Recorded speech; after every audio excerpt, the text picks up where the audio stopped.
Give me the high sign. All right, it's ready to go. Okay, excellent, excellent. Now that we are, now that we're live and we can open our meeting up, I'd like to open up this, call this meeting to order of the Augusta Richmond County Board of Elections special call meeting to discuss the removal of a candidate from the November 3rd, 2020 general election ballot. Lynn? Good afternoon, everyone.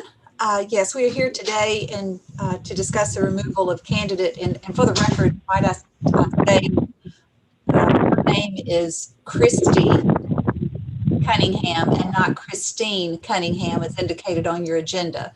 So the removal of candidate Christine Cunningham, recently deceased from the November 3rd general election ballot. And at this time, Mr. Chair, I would like to turn it over to our attorney, Rachel Mack, to address the board on this issue, and then we can go from there. Okay. Can everyone hear me? Yes. Okay. Yeah. Mm-hmm. Well, Lynn and I have looked at the statutes about how to remove somebody for disqualification or for if they withdraw and everything. And since it appears to be silent about how to remove a person who's deceased from a nonpartisan election, that means we haven't been preempted by state law at that point. So we can come up with however we feel the procedure should be done to remove Ms. Cunningham from the ballot. Okay. So is there a recommendation from our legal department on the proper step? Is this a motion from one of the board members? Is this just an action that needs to take place at the office and there's no need for action from the board? I'd like to have some clarification on that end. Mm-hmm. I think it would be safe to have a motion.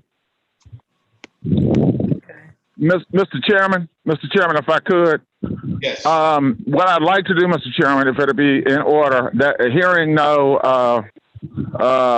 other objections written by either state or local statutes, I would just go ahead and make the motion, if it's in order, Mr. Chairman, that we remove said candidate's name from ballot.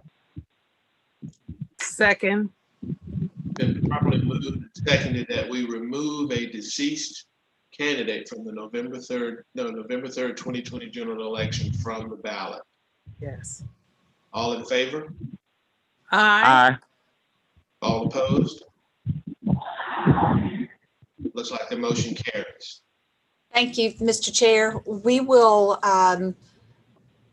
get with our ballot builders to have Ms. Cunningham's name removed from the list of candidates.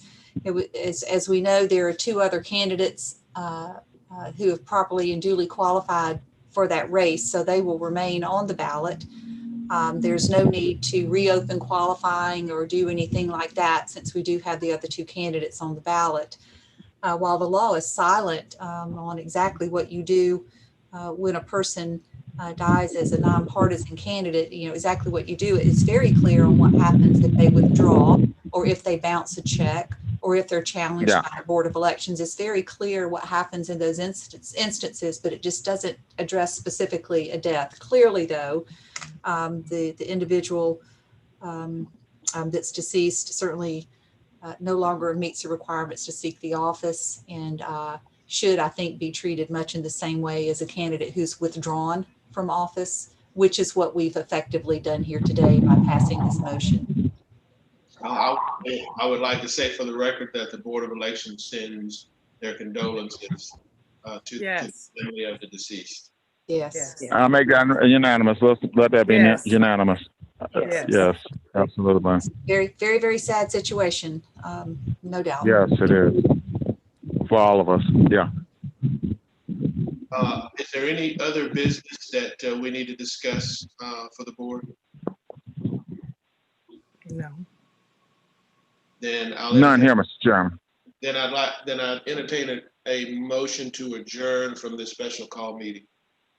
So moved, Mr. Chairman. Second. So moved. It is been properly moved and seconded that we adjourn this special call meeting. All in favor? Aye. Aye. All opposed? Motion carries. I want to thank you all and our condolences to the Thank you all. families.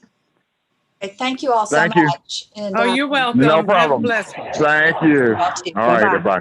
goodbye. Bye-bye.